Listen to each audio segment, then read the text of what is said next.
emakhaya. Siyakhuluma sila kaSikemelele emuzini waka Makhosi Sibiya. Umakhosi Sibiya usemuzini wakhe namhla sifikile siyokhuluma naye. Ukhuluma ngendlela yendabuko, ngendlela lapha ngayo. Uyakhombisa emhlaba wonke jikelele, uyakhombisa South Africa yonke ukuthi ulapha kanjani. Nonke abalaleli nilalele. Udoktor Buwe uyasho nje namhlanje ngilaka Sikemelele ngisakumakhosi Sibiya naye ufuna ukukhuluma nani South Africa yonke, naye ufuna ukukhuluma nani mazwe ngaphandle, naye ufuna ukukhuluma nani abantu baseka Sikemelele nonke. Seke Makhosi Sibiya ngizomtendela kancane athi ukukhuluma nani nizokuthini into azoyisho nilalele nokulapha kwakhe nokulalele uthi uyalapha ngaqala namhlanje kulapha unesikhathi sidala lapha abantu uMakhosi Sibiya namhlanje nje ngisemuzini wakhe uMakhosi Sibiya. Makhosi Sibiya angitshele ke ngoba manje ubingelele abalaleli, ubingelele South Africa yonke, ubingelele namazwe ngaphandle. Uma uqeda lokho seke ungichazele uqala namuhla ngoba ngino doctor Dr. Buwe Mhlanga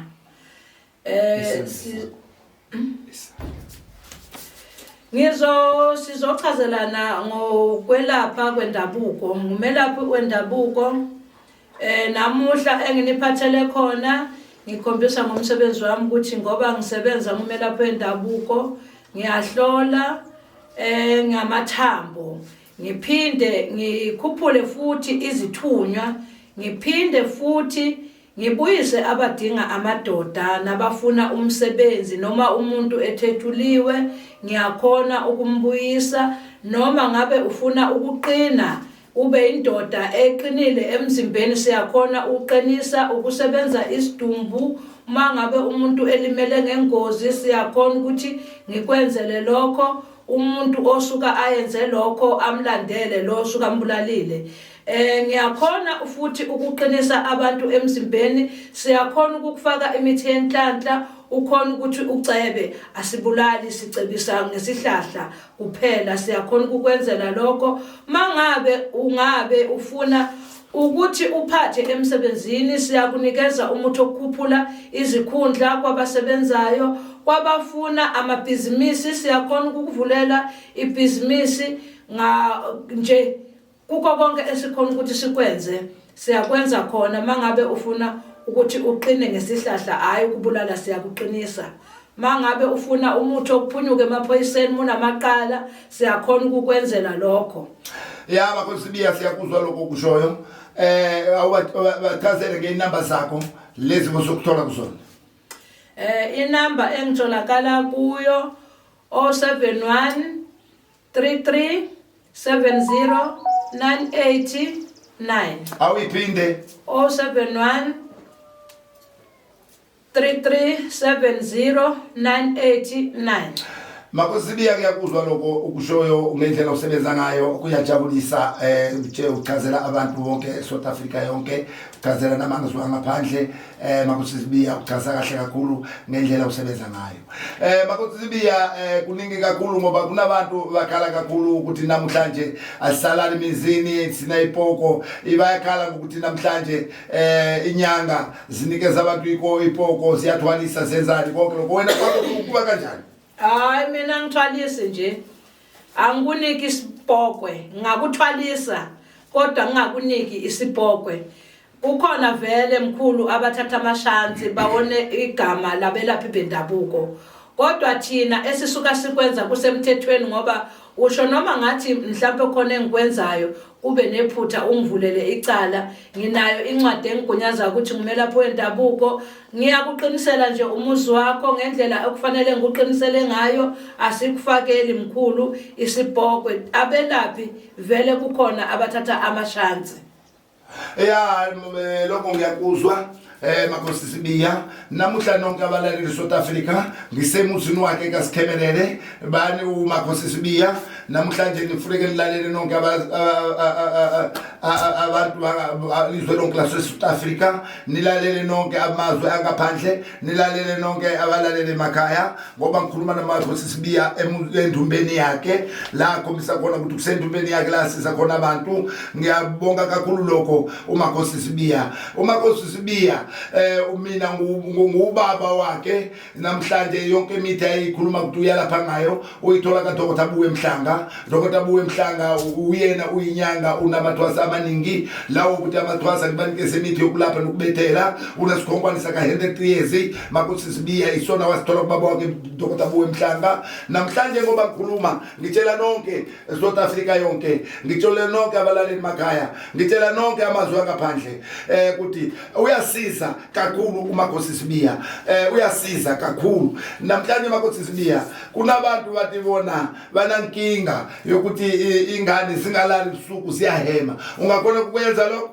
Umthwebulo siyakhona ukuthi siwenze ngoba ingane mangabe hema ebusuku omkhulu isuka ithwetuliwe umsuka kumthwebulo lo mkhulu siyakhona ukuthi siwulaphe umthwebulo sikhona ukuthi silungise egcekeni lakho ngaphandle kokuthi sifake noma isikhonkwane sesipokwe. Ngiyakuzwa lokho Makhosi Sibiya. Kunalabanye bathi ipoko zabo kufuneka zokhitshelwa emfuleni. Wena uyakwazi kuya emfuleni ukhipha ipoko zalabantu laba bathi kufuneka ipoko sakhe masiphuma sihamba siye emfuleni. Ngabe uhambile wayohlola kwatholakala ukuthi unesipoko kufanele sikhishelwe emfuleni ohambayo noma sikhishwa ngembuzi noma ngenkukhu? Ayikho into engakwazi ukuyenza mkhulu ngoba usho uhambelwe indoda iminyaka ngiyakhona ukuthi ngiyibuyise.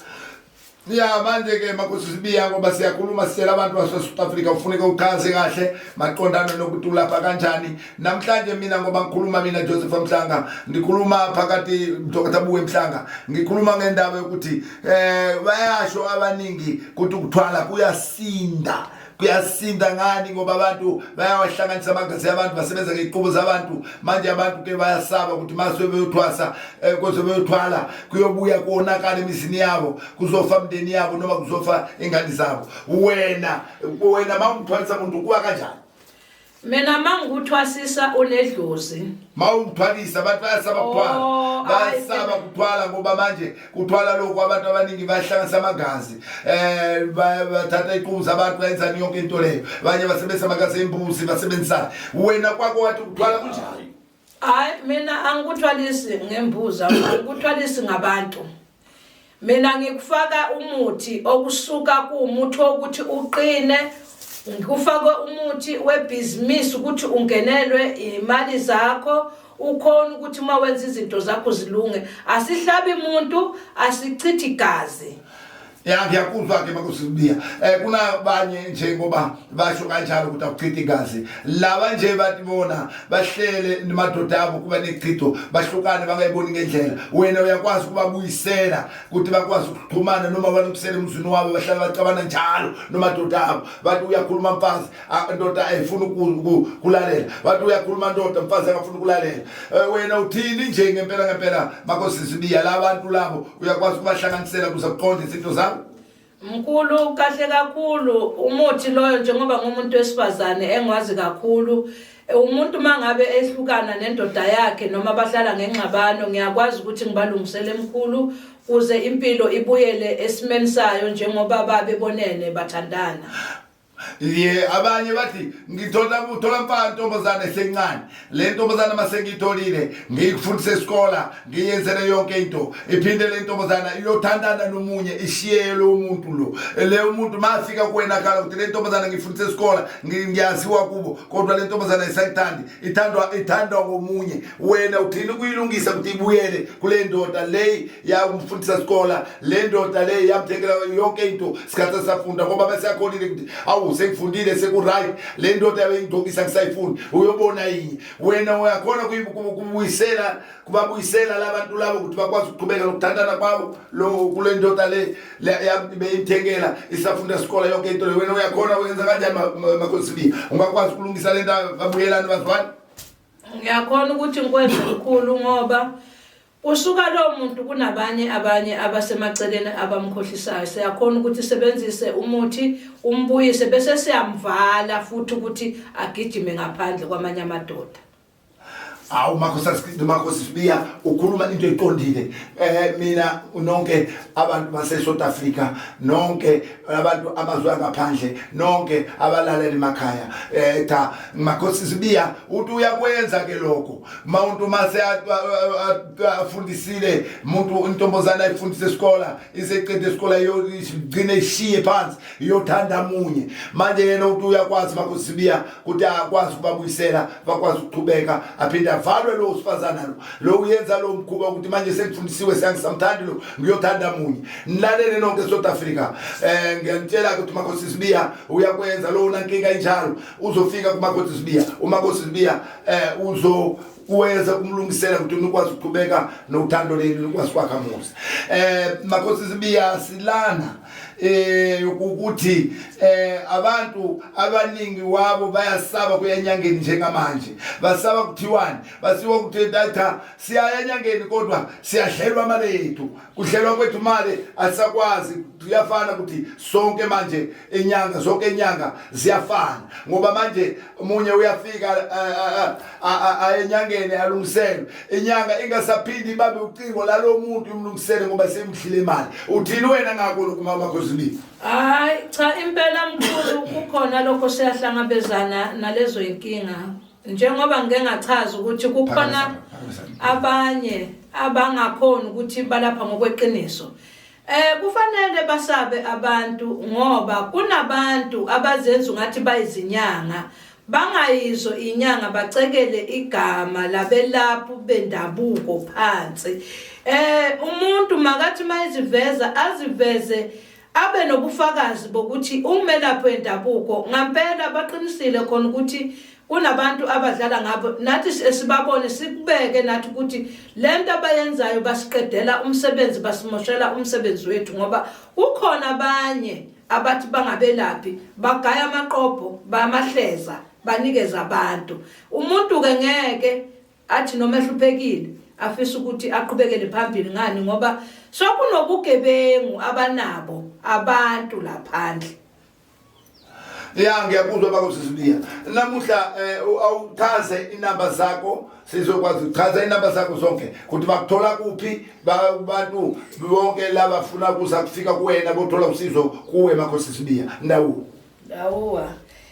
Inamba yokuqala ithi 071 33 70 989. Ithi 071 33 70989. Awuphinde 071 33 709. Yani awumuzwa ke Makhosi Sibiya mlaphi wendabuko uyachaza inamba zakhe ukuthi niyomtholaphi. Bokutholapha uchaze ke uzothola kuphi. Esibili inamba it 076 474 9552. Awuphinde 076 474 9552. Ngiyakuzwa ke awuchaze ndawo uhlele kuyona ukuthi bokutholela kuphi. Isigodi abazongithola kuso kusemahlabeni. Mangabe uphuma ezweni elingaphandle ugibela imoto eziye eJozini, ufike eJozini ufuna imoto ezesikemelele, usuke esikemele wemaso usuka eJozini ugibela imoto ezesikemelele, uyoba suyangithinta mangabe uqondane ukuqhumana nami bese ngiyakudirect ukuthi uhamba kanjani, ufuna imoto eziya eNdumo. Mawufika eJozini ufuna imoto eziyendumo uyoba suyayithola lapho osuzongithola khona esigodini sasemahlabeni. Nje balaleli nisabuka lolu hlelo labelaphi bendabuko, nikhululeke njengomama okhululekile ngoba ushayithunyweni ngiyanibahlambululela abafuna ukusebenzisa iziwasho, ngiyakhona ukuthi ngibanikeze iziwasho. Abafuna igubhu lezi ezokudonsa zikhona, abafuna ezokuqina emzimbeni zikhona. Bese kuba namagobongo futhi abahlupha amandawe, izinzuza, izingedla. Siyakhona ukuthi sikwenze lokho osukwini lwanamhla balaleli nisangibukelile. Inkosi nibusise. Ngiyabonga kakhulu Makhosi Sibiya ngokuvalelisa kwakho kubalaleli bakho laba walaphayo ukuthi bakwazi ukuthamuka bayofika emzini wakho ukwazi ukubasiza ngoba abantu bahluphekile kakhulu emhlabeni amazonke abantu bafuna ukusizwa amazonke angaphandle kusukela South Africa jikelele kuza amazwe angaphandle yonke